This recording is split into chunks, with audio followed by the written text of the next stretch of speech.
Hi everyone, today I will talk about SENet. SENet is also a champion in the ImageNet, and its idea is to consider the channel information.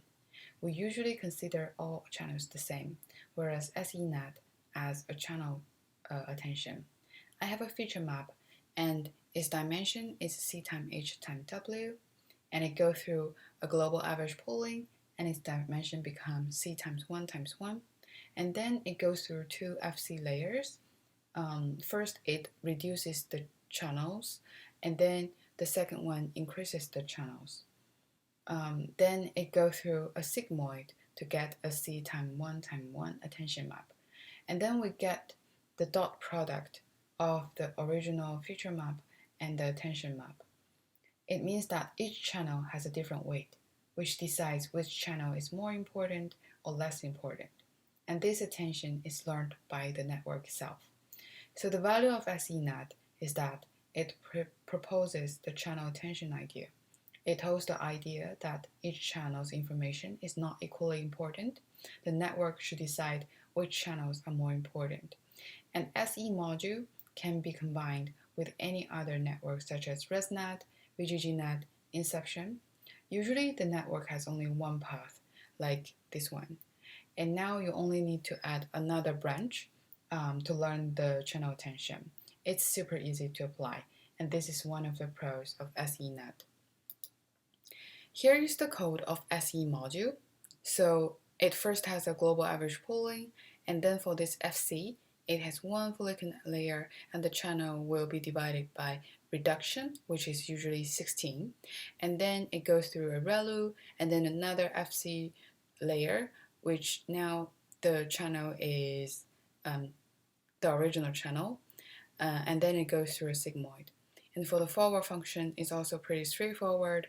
It goes through the average pooling, and then it goes through the FC.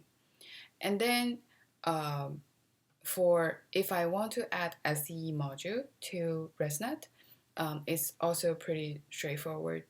You just need to add an SE in the init function, and then in the forward function, here the output also goes through this SE module.